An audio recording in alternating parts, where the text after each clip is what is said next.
So hello friends, welcome back to my channel Safal Guruji. दोस्तों, अब आपका एग्ज़ाम भी नज़दीक आने वाला है, क्लास 10th यूपी बोर्ड 2023 का। तो हमने सोचा क्यों ना आपका एक साइंस का छोटा सा टेस्ट ले लिया जाए। ठीक है, तो दोस्तों देख लिया जाए कि आप कितना साइंस पढ़ रहे हैं। ठीक है, तो दोस्तों अगर आप लोग में दम है, अगर आप लोग साइंस पढ़ रहे हैं तो मैं आपको 20 क्वेश्चन 20 में MCQ दे रहा हूँ, कराऊंगा उसको। अगर आप लोग को अपना जितना क्वेश्चन सही आता है उतना आप लोग को अपने कमेंट में बताना है कि कितना मेरा सही आया है। ठीक है, कोई चीटिंग नहीं होनी चाहिए, बस सही से आप लोगों को ये मेरा टेस्ट नहीं है, ये आपका टेस्ट है। ठीक है, तो आप अपने टेस्ट में खरा उतरिए। ठीक है, तो चलिए शुरू करते हैं आज के इस वीडियो को। तो दोस्तों हमारा सबसे पहला क्वेश्चन है कि Fe2O3 plus Al equal to Al2O3 plus 2Fe किस प्रकार की अभिक्रिया है। ठीक है, ऑप्शन है संयोजन, बी द्विस्थापन, सी वियोजन और डी विस्थापन। तो जल्दी से बताइए इसका आंसर क्या है। ठीक है, और हमें कमेंट में बताइएगा कि आपके 20 में से कितने स्कोर हुए। ठीक है सब लोग। तो देखिए यहाँ पे क्या हो रहा है कि यहाँ पे ये Fe2 से, यानी इसमें से लोहे में से एल्युमिनियम जो है ऑक्सीजन से लोहे को विस्थापित कर दे रहा है और उसकी जगह अपने ले रहा है एल्युमिनियम। तो Al2O3 प्लस 2Fe बन रहा है। तो मैंने बताया था कि जब अधिक अभिक्रियाशील अणु कम अभिक्रियाशील अणु को उसकी जगह से हटाकर उसका स्थान ले लेते हैं तो वहाँ पर होता है विस्थापन अभिक्रिया। तो इसका राइट आंसर होगा विस्थापन अभिक्रिया। ठीक है, चलिए अगला क्वेश्चन देखते हैं। अगला क्वेश्चन है हमारा सेकंड क्वेश्चन कि अपचयन की प्रक्रिया में होता है। तो अपचयन की प्रक्रिया में क्या होता है, ऑप्शन देखिए ऑक्सीजन की कमी, ऑक्सीजन का योग, हाइड्रोजन की कमी, उपरोक्त में से कोई नहीं। तो आप लोग बताइए जल्दी से। मेरे आंसर बताने से पहले आप लोग अपने मन में आंसर सोच लीजिए। ठीक है, इतना करिए आप लोग, और जितना अगर सही आता है तो बहुत बढ़िया, आप लोग पढ़ रहे हैं, और नहीं जो आ रहा है उसको तैयार कीजिए। ठीक है, चलिए देखते हैं। अपचयन की प्रक्रिया में होता है ऑक्सीजन की कमी, ऑक्सीजन का योग, हाइड्रोजन की कमी और उपरोक्त में से कोई नहीं। तो इसमें होता है ऑक्सीजन की कमी। मैंने बताया था कि अपचयन में ऑक्सीजन की कमी हो जाती है। ठीक है, ऑक्सीजन का कमी हो जाता है, और उपचयन में हाइड्रोजन की कमी हो जाती है। ठीक है, तो मैंने आपको बताया था, ये ध्यान रखिएगा। लेक्चर पढ़ाया हुआ है, सब अपलोड है चैनल पे, जाकर देखिए। ठीक है, चलिए अगला क्वेश्चन देखते हैं कि क्षारीय विलयन में फिनोलेप्थिलीन सूचक का रंग होता है। ठीक है, तो ऑप्शन है आपके पास लाल, पीला, नीला, रंगहीन। तो ये जो फिनोलेप्थिलीन है ये एक सूचक है दोस्तों। क्या है, फिनोलेप्थिलीन एक सूचक है। तो इसका ऑप्शन दिया हुआ है कि क्षारीय विलयन में फिनोलेप्थिलीन सूचक का रंग क्या होता है। ऑप्शन है आपके पास लाल, पीला, नीला, रंगहीन। तो इसका जो राइट आंसर होगा वो होगा लाल। ठीक है, लाल इसका आंसर होगा। चलिए आगे क्वेश्चन देखते हैं। दोस्तों इसका कहीं गूगल पे गुलाबी भी देता है लेकिन लाल होता है। ठीक है, तो गुलाबी देता है तो आप लोग कहीं गुलाबी देखकर कंफ्यूज मत होइएगा, वहाँ पे गुलाबी ही लगाइएगा। ठीक है, चलिए अगला देखते हैं। प्रश्न नंबर 4। ठीक है, अम्लीय वर्षा के जल का pH मान है। तो अम्लीय वर्षा के जल का pH मान क्या होता है, ये क्वेश्चन हर क्वेश्चन बैंक में क्या ये क्वेश्चन दिया हुआ है और ये बहुत बार पूछा गया क्वेश्चन, इसलिए मैंने इस क्वेश्चन को शामिल किया है। तो आपको इसे ध्यान से पढ़ना है। तो देखिए अम्लीय वर्षा के जल का pH मान है, तो इसका राइट आंसर होगा 5.2। ऑप्शन पहले सुन लीजिए तब राइट आंसर सुनिएगा। ठीक है, 5.2, 6.2, 7.2, 8.2। तो कौन सा इसका राइट आंसर होगा चारों में से, जल्दी से मन में सोचिए। अब बता रहा हूँ इसका राइट आंसर। इसका राइट आंसर होगा 6.2। 6.2 इज द राइट आंसर, क्योंकि अम्लीय वर्षा का pH मान जो होता है वो 6.2 होता है। ओके, इतना समझ गए। चलिए आगे देखते हैं। प्रश्न नंबर 5। शुद्ध जल का pH मान है। शुद्ध जल का pH मान क्या होता है, तो ये हम लोग 8 क्लास से पढ़ते आ रहे हैं, लगभग 8 क्लास से पढ़ते आ रहे हैं कि शुद्ध जल का pH मान जो होता है वो 7 होता है। तो ऑप्शन आपके पास है A0, B1, D4 और C7। तो कहीं भी आपको 7 दिख जाए तो आप लिख दीजिएगा कि ये शुद्ध जल का pH मान है। ठीक है, चलिए आगे देखते हैं क्वेश्चन।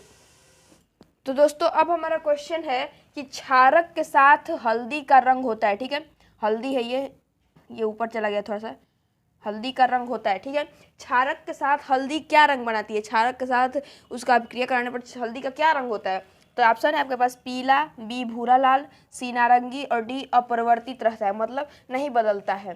तो इसका राइट आंसर होगा भूरा लाल। हल्दी जो है वो उसको क्षारक में डालेंगे। सिंपल से एक्सपेरिमेंट बता रहा हूँ। ठीक है, एक एक्सपेरिमेंट है, आप घर पे कर लीजिएगा।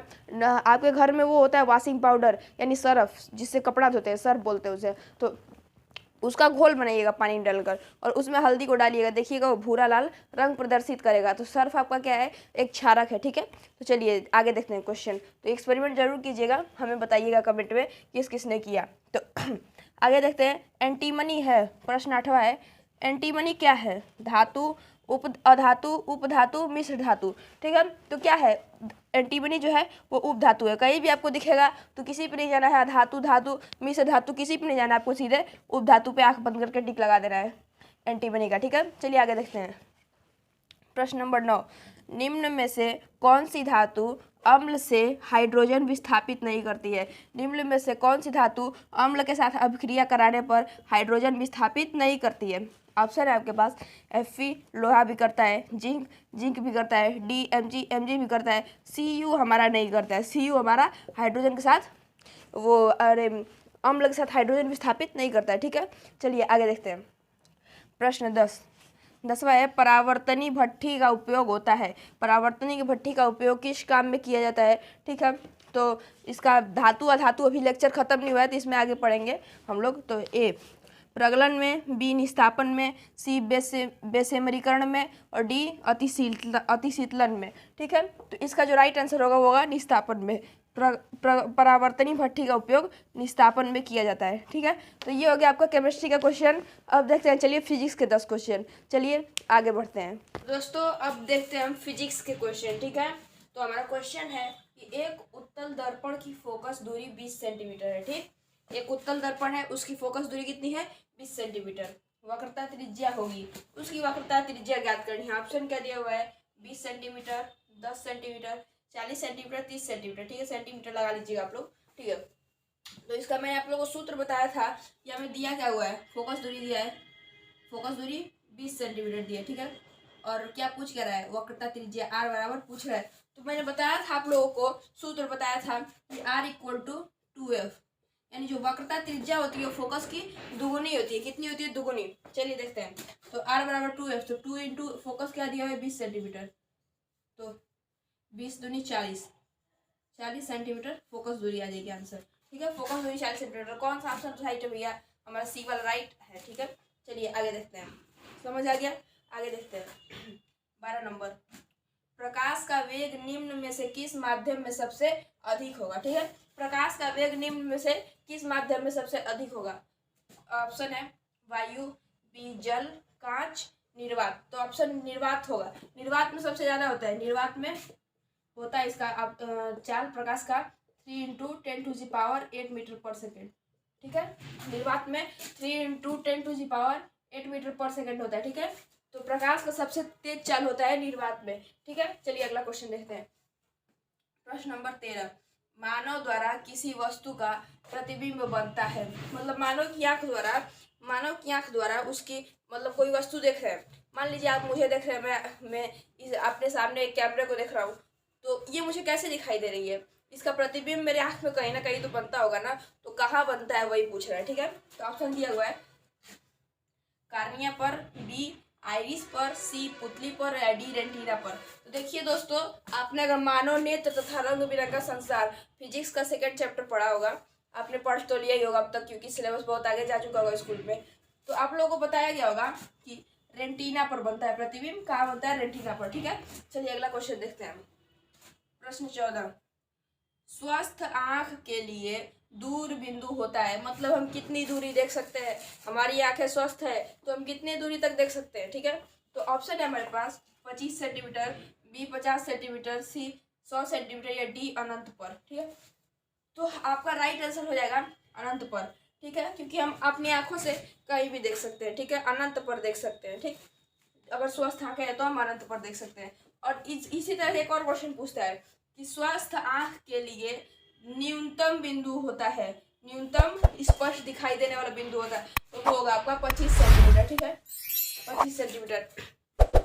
इसको भी भापने का एक तरीका दिखा रहा है, इसको भी परखने का। देखिए बुक लीजिएगा, कभी भी पढ़ेंगे ना, बुक लेंगे, रुकिए दिखाता हूँ एक बार। जैसे ये बुक हो गई, ठीक है, ये बुक हो गई, ठीक है, समझना। इसको ये बुक हो गई, तो इसको जब ऐसे ऐसे लाएंगे नजदीक ना, जब नजदीक अपने लाते जाएंगे तो ये आपको धुंधला दिखेगा, लेकिन ऐसे मतलब 25 सेंटीमीटर की दूरी पे ऐसे देखेंगे तो स्पष्ट दिखाई देगा, ठीक है। तो यही होता है आपका न्यूनतम बिंदु, ठीक है। देखिए, तो स्वस्थ आंख के लिए न्यूनतम बिंदु 25 सेंटीमीटर और दूर बिंदु अनंत पर होता है। ठीक है, चलिए लास्ट क्वेश्चन देखते हैं फिजिक्स का। विद्युत धारा का एसआई मात्रक है, तो वो होगा कूलाम होगा कि एम्पियर होगा कि जूल होगा कि ओम होगा, तो ये आपको होगा एम्पियर। ठीक है, एम्पियर आंसर होता है। तो विद्युत धारा का एसआई मात्रक होता है एम्पियर। चलिए बायो का क्वेश्चन देखते हैं।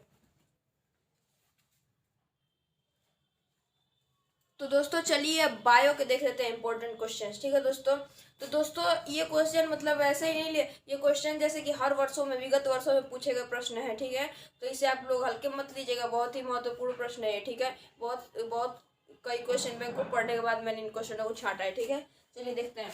तो मनुष्य में वृक्क एक तंत्र का भाग है जो संबंधित है। मतलब मनुष्य में वृक्क जो होता है वो एक तंत्र का भाग है। ठीक है, तो उस संबंधित है, क्या काम करता है, किस चीज से संबंधित है? ऑप्शन है पोषण से, बी श्वसन से, सी उत्सर्जन से, डी पाचन से। तो गलत ऑप्शन पे कभी मत जाइएगा, सीधे आप लोग लगा दीजिएगा उत्सर्जन से। ठीक है, सी ऑप्शन उत्सर्जन से। मनुष्य में वृक्क एक तंत्र का भाग है जो संबंधित है, तो उत्सर्जन से। ठीक है, चलिए अगला क्वेश्चन देखते हैं, प्रश्न नंबर 17। ठीक है, मजा आ रहा है कि नहीं, कमेंट कीजिएगा। ठीक है, तो बताइएगा ऑप्शन, हमें बताइएगा आप लोग कितने सही हो रहे हैं। ठीक है, चलिए देखते हैं। स्वपोषी पोषण के लिए आवश्यक है। ठीक है, तो स्वपोषी पोषण के लिए क्या आवश्यक है? ए CO2, बी क्लोरोफिल। ठीक है, सी सूर्य का प्रकाश, या डी ये सभी। ठीक है, तो स्वपोषी पोषण के लिए क्या आवश्यक है?